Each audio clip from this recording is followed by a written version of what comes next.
Pada video kedua tadi kita sudah membahas tentang pengertian dari just in time.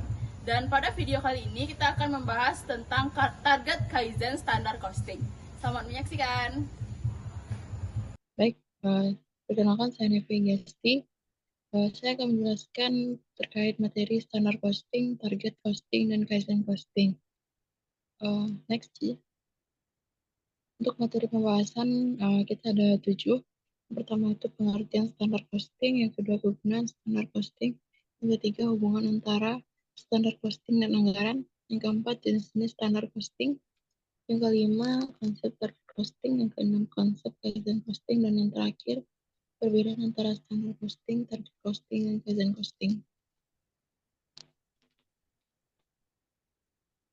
Untuk pengertian standar costing, merupakan biaya yang ditentukan di muka yang merupakan jumlah biaya yang seharusnya dikeluarkan untuk membuat satuan produk atau untuk membiayai kegiatan tertentu di bawah kondisi ekonomi, efisiensi, dan faktor-faktor lain tertentu. Biaya standar merupakan sistem pembebanan harga pokok kepada produk atau jasa tertentu yang ditentukan di muka dengan cara menentukan besarnya biaya dari material, direct labor, dan FOH untuk mengolah satu kesatuan produk atau jasa tertentu. Next.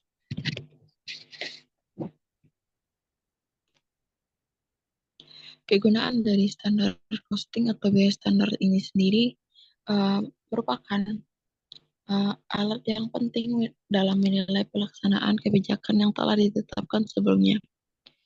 Memberikan pedoman bagi manajemen dalam pengendalian biaya dengan cara memperbaiki metode produksi, pemilihan tenaga kerja, dan kegiatan yang lain. Next. Untuk hubungan standar costing dengan anggaran, biaya standar berkaitan dengan biaya per unit dan pada hakikatnya sama tujuannya dengan suatu anggaran. Namun, pada skala yang lebih kecil, suatu anggaran dikaitkan dengan jumlah biaya secara keseluruhan, bukan dari jumlah biaya per unit. Anggaran dan standar costing keduanya merupakan penentuan biaya yang dilakukan di muka sebelum suatu kegiatan dilaksanakan. Next. Beberapa perbedaan antara anggaran dengan standar costing itu antara lain. Pertama, tidak semua anggaran disusun atas dasar biaya standar. Kedua, anggaran merupakan biaya yang diharapkan atau expected. Sedangkan biaya standar adalah biaya yang seharusnya dicapai oleh pelaksana. Yang ketiga, anggaran cenderung merupakan batas yang tidak boleh dilampaui, sedangkan biaya standar mengutamakan tingkatan biaya yang harus bisa ditekan atau dikurangi agar kinerja lebih baik. Yang keempat, anggaran umumnya disusun untuk setiap bagian dalam perusahaan seperti pemasaran, produksi, dan administrasi atau umum. Sedangkan biaya berstandar umumnya hanya untuk biaya produksi saja.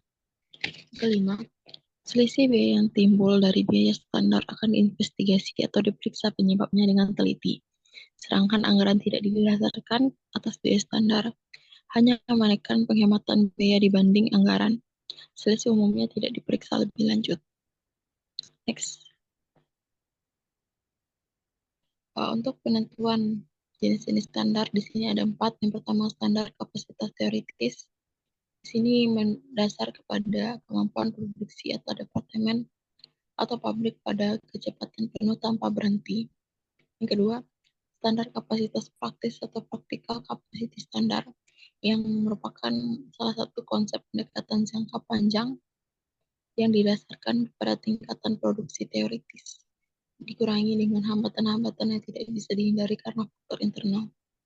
Yang ketiga, standar kapasitas normal atau normal capacity standard. Sini merupakan konsep pendekatan jangka panjang di mana standar kegiatan produksi dihitung dari standar kegiatan teoritis dikurangi hambatan-hambatan internal dan eksternal. Yang keempat, standar kapasitas yang diharapkan atau expected capacity standard yang menggunakan pendekatan jangka pendek. Sini biasanya tingkat produksi yang diharapkan dipengaruhi oleh ramalan penjualan pada periode okupansi yang akan datang dan perubahan persediaan produksi yang dikehendaki. Next.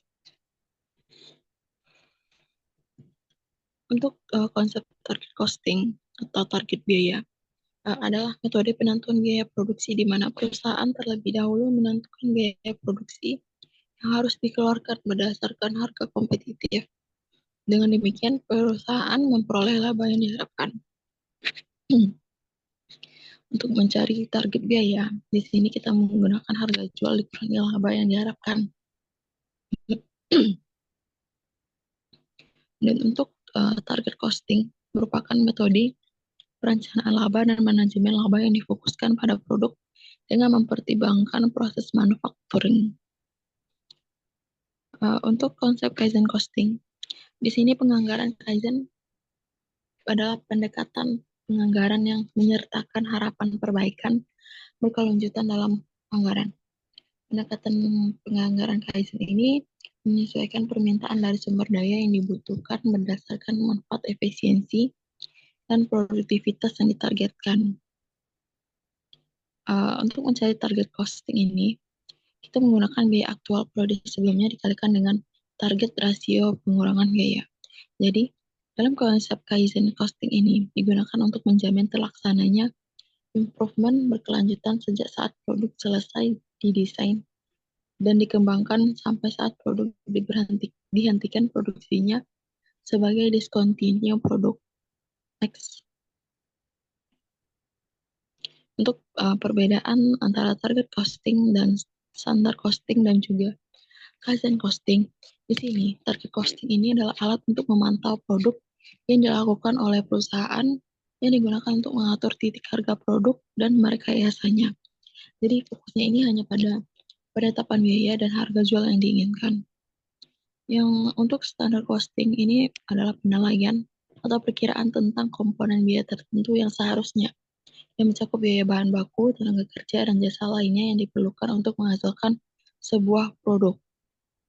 Dan ini digunakan untuk menyediakan informasi kepada manajemen mengenai kendali suatu sistem dan sebagai dasar dari atau basis suatu sistem evaluasi kerja. Dan untuk kegiatan dan untuk Kaizen costing, sistem pengurangan biaya yang digunakan setelah desain produk selesai dan diproduksi, dengan fokus pada pemeliharaan tingkat biaya saat ini untuk produk yang sudah diproduksi. Yang tujuan utamanya ini adalah mengurangi biaya produksi tanpa mengancam kualitas, keselamatan, dan keselaratan. Baiklah, itulah materi yang bisa saya paparkan pada materi terkait target costing, standard costing, dan Kaizen costing ini. Terima kasih. Baiklah, sekian video pemaparan materi dari kelompok kami. Terima kasih sudah menonton. Semoga videonya bermanfaat. Assalamualaikum warahmatullahi wabarakatuh.